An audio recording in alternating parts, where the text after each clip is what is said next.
Evening all.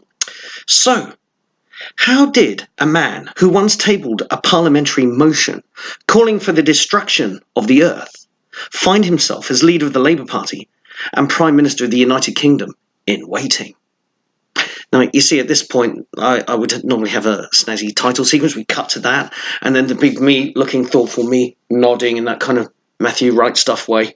But I don't have the tech for that, so we're just going to have to flow on in one take. So, let's talk about number 3 on my list of 10 people who define the progressive left, and it's Jeremy Corbyn. So, how did he end up here as Prime Minister in waiting, leader of the Labour Party? It's a strange story, and we have to go right back to the 1980s when he was a new MP to get to the heart of his trajectory and an issue at the heart of the Labour Party. Now, everybody accuses the Conservatives of being perpetually factionalised, these two big factions between the so-called wets and the dries, the ultra-conservatives and the centre-right, between Eurosceptics and Europhiles.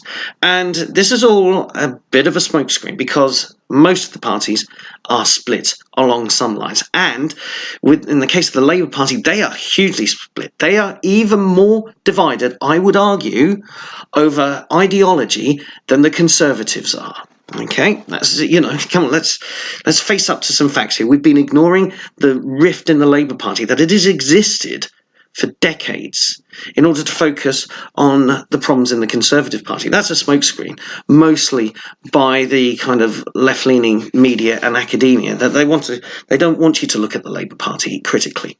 But we have to understand Jeremy Corbyn and why he's here and why he matters to the progressive left. So, the rift in the Labour Party was very evident in the early 1980s. After the defeat of the Callaghan government in 1979, Labour lurched very much to the left, hard socialist left, under Michael Foot. Now, what happened was that there was an organisation within the Labour Party operating at its fringes called Militant Tendency, which were extreme. I mean, we're talking extreme Marxists, possibly even communists. These are direct action, strong-arm socialists who derived their heritage from the kind of street communist gangs of the 1920s and 30s. And they held a huge sway in the Labour Party. Michael Foot allowed it to fester and allowed it to build up. Does this sound familiar? A kind of hard socialist leader of the Labour Party allowing a group of strong-armed thugs whose name begins with the letter M. Okay, this is important for later on to understand what's going on here. Now, the problem is that hard socialist Labour Party got absolutely trounced in the 1983 general election. And so the leader that emerged in the wake of Michael Foot was Neil Kinnock. And Neil Kinnock began the process of moving the Labour Party more to the centre because he realised that he had to grab votes from people who were not communists and socialists, but might want to vote Labour. He took the party so far, only so far. But then John Smith took over, he died, took the party a little bit further. Then there was Blair. And Tony Blair had the more radical vision to steer the Labour Party into centre-left territory, so he could start not just capturing what he saw as the predominant the Labour voter, who were people on the centre-left, not only just capture them, but capture people in the centre, and then start to capture people on the centre-right, because he would be seen as a safe pair of hands with their vote. And he was successful at doing that part. But what do you do with the hardline socialists? You see, they've never gone away. Neil Kinnock's defeat of Militant Tendency was just a stopgap because not everybody was in Militant Tendency, even though some sympathised with them. So you had this rump of hardcore socialists. Now, the most obvious of these people was Dennis Skinner. And Dennis Skinner, because of his combative nature in Parliament, his theatrical antics of throwing the mace on the floor, and his kind of no compromise attitude and rhetorical skills. So Dennis Skinner, people were focusing on Dennis Skinner because he was the most alpha of the old school hardline socialists. But within there were the passive aggressive ones, of which Jeremy Corbyn is the example. And the attention focused away from him. So Blair does this whole thing where he has controlled Labour, rebranding it as New Labour, rebranding it as a social democratic party, and centre left. Even though under the surface, so this is a video for another day, that he hadn't moved it completely to the centre. There were certain things that he was still very much progressive, hard socialist on. But that's a discussion for another day. So that's where we find ourselves towards the 1990s, going into the 2000s, is that Labour has still got this divide, but the centre-left, the Social Democrats, have held sway. But they've never dealt with the hardcore socialists. See, what do they do? Do they, on the one hand, expel them totally? Now, they expelled a lot of militant in the 80s, but they didn't get rid of the socialists. They felt that they needed to keep the hard socialists still in line, keep the Skinners, the Corbyns, Diane Abbott, John McDonnell, still keep them involved. But on the other hand, what happened is that you have elements within New Labour, and I'm thinking New Labour was governed by a quartet, essentially. So you had Tony Blair and Peter Mandelson as a kind of passive-aggressive figures in the leadership, those who would smile and be warm, but still the threats there behind the warmth, behind the smiles. And you had the two bully boy enforcers in Alistair Campbell and Gordon Brown, and they make up the quartet that control New Labour.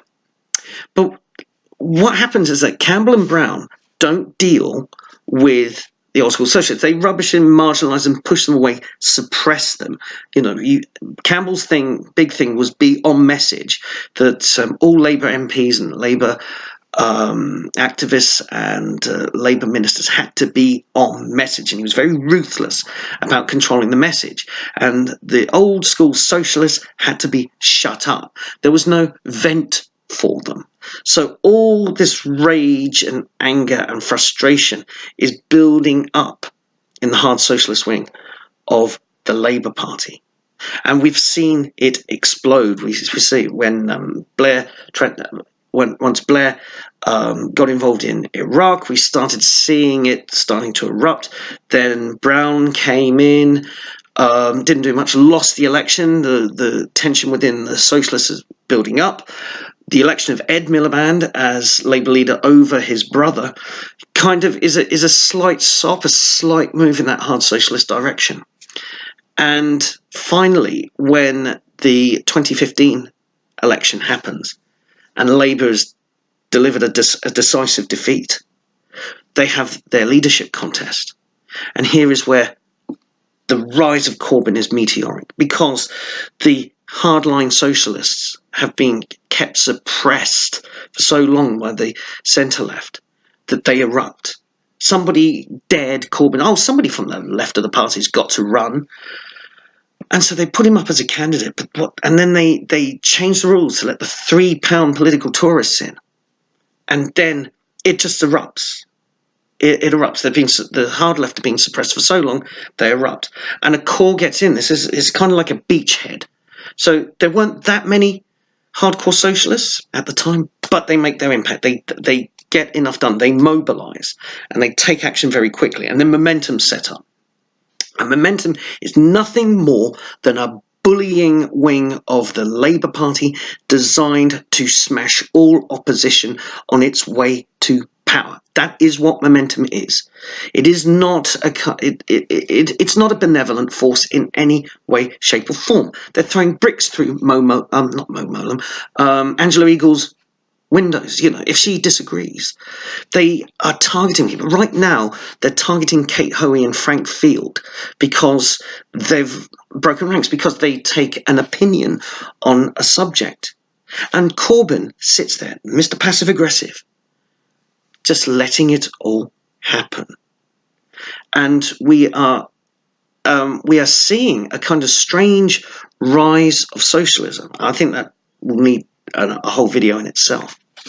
So what happens is that New Labour failed to allow a vent for the hardcore socialists in the way that the Conservatives allow vents for their interest groups. For the Eurosceptics always had a vent. You had the 1922 committee, you had the Monday Club, you had areas where very dry, very conservatives could air their views. And to the outside world, it looks like in-party infighting bickering. It's actually a safety valve that Labour did away with. And you used to see the hardline wing of a party just erupt because they've been suppressed for too long. But the problem with Corbyn is that he is an empty vessel, because everything that he comes out with, everything that he said, this is my problem with Corbyn and the whole Corbynista thing, is what is he saying? He is coming out with the same socialist messages that he did when he was a new MP in the early 80s. This is student level politics, and he has never wavered. He has never changed. It's the things he is saying now is the things he said in 1983. When he talks about Israel now, he talks of it in the same terms as he did in 1983. When he talks about business and unions, well, he rarely ever talks about business, but he talks about unions, and it's always in the same way that he did 30, 35 years ago. The man has flatlined in his political journey. And some people think of this as a good thing. At least he's consistent. But what he's saying, to me, is devoid of anything personal. It's not just he has maintained the same political opinions all throughout his life without wavering. It's that these political opinions, when he articulates them, are all from a playbook. They're the things I heard student union leaders say when I was at university in the late 1980s, early 1990s. It's the same thing whenever I've sat in on and observed socialist groups in local areas talking about things. It's the same mantras. It's the same identikit statements about workers' rights, about government being for all the people, about occupation of Palestine, about our friends in the IRA, about the noble sacrifices of the Cuban Revolution. It's the same thing, repeated. The faces change, the names change, the words, even the very wording remains the same. So who is Jeremy Corbyn? What does he like? I know he likes Arsenal Football Club, but then so do many people. My oldest son likes Arsenal. But what does that mean? What does he do? He just calls his cat because he feels imposing a name on a cat when it can't understand the significance of that name is somehow wrong. Mark my words, that will become the next cause célèbre of the left. It would be immoral to name your pets. Watch this space. This is where we are with Corbyn. A kind of, who is he? What is he like? He does this passive aggressive thing. He allows momentum to do the things that they do. He allows the anti-Semites within the Labour Party to do what they do. And it's all with a kind of awkward shrug. Doesn't get to the root of it. And that leads on to another problem I have with Corbyn. And that is he exists in a bubble, a safety zone of people like him. Notice his engagements where he goes out and meets the country. Who is he meeting with? Always with unions and always with students. His fascination with young people, his need for validation from young people, I think it borders on the creepy. The fact that has he ever gone and met with business leaders and saying, look, this is what I think. I am a socialist, right? And I think you guys create a problem. But can we dialogue? At least, can he confront them? Does he stick his head in the lion's den? Now, you can say that of any prime minister or party leader. Would Theresa May or her predecessor John Major or even Margaret Thatcher have gone into the National Union of Students and gone toe-to-toe with them. Maybe Margaret Thatcher. I suspect David Cameron might have as well. So everybody likes their comfort zones, but sometimes you've got to step out of the comfort zone. And Jeremy Corbyn never steps out of the comfort zone. He is only ever seen engaging with his kind of people. And he has created this strange cult around him with young people. His appearance at Glastonbury and the attempt to replicate that Glastonbury experience with Labour Live, which in the end saw a bunch of middle-aged men trying to be kind of youthful street poets that they perhaps once were when they were at university. And it turned out to be embarrassing and cringeworthy. But this is Jeremy Corbyn's world. The world of an arrested youth. The eternal left-wing campaigning student. The fact that the man has not developed deeply in this time, I think is troubling. And there's as an aside, I'll mention his attitude towards Britain's nuclear deterrent. Now, he can be a unilateral disarmament person, for all I care. But the one thing you don't do, if you're going to be Prime Minister, every Prime Minister has to write a secret message that goes out to all the submarine commanders, ballistic missile submarines and their commanders. And it's in the event of Britain being attacked, hit by a nuclear strike, and the infrastructure of the United Kingdom is destroyed, then the Prime Minister has a letter, and each submarine commander opens that letter, and the Prime Minister expresses what he or she wants to happen in that event. And we only know the contents of one of these letters, and that's from Jim Callaghan. And Jim Callaghan's attitude was, nuke the bastards who did this to us. It was full retribution. We don't know what's contained in the other letters the other Prime Ministers had. But Jeremy Corbyn, right off the bat, said, no, I'd never order it. Now, this is the thing. You know, he's the kind of person that would, if he's playing poker, he would hold up his hand and go, I've got 2 kings, is that good? You know, as Sir Humphrey Appleby in Yes, Prime Minister put it brilliantly, and I'm going to attempt to remember this one. Yes, the Russians certainly know that you probably wouldn't, but they can't be certain. And that it doesn't mean that if you certainly probably wouldn't, that doesn't mean that you couldn't possibly certainly would. I think I've misquoted that horrendously, but that's the point. You keep your enemy guessing, and he doesn't do that. But that's just an aside. So, why is he enjoying this popularity at the moment? Well, I think there's a scary lesson in this, and this goes to all parties and all leaders, but particularly to the Conservatives at the moment. And in a strange way, Jeremy Corbyn has become the inverse of Donald Trump. You see, what Donald Trump did was that he appealed to everybody else who wasn't Hillary supporter. So, if you were a Hillary supporter and you want to ask a Trump supporter, well, why did you vote for Trump? And their response will be, because he wasn't her. So why are people putting their hopes into this empty vessel that is Jeremy Corbyn, just a hardline socialist who will never reward most of the people who are turning to him? He will never pander to that. If you're kind of on the middle class, centre left, he will never give you a bone. If you work in a professional capacity in a private business, he's not your friend. He won't come to your rescue. So why trust him? Because he's not Theresa May. Because Labour, even under a hard socialist that will end up punishing the people who he's attracting at the moment, because they're not Tories. And that's a salutary lesson for anybody on the centre and the right, that people will vote out of spite because you're getting it wrong, rather than people like Jeremy Corbyn getting it right. And until next time, I'll see you for part 4.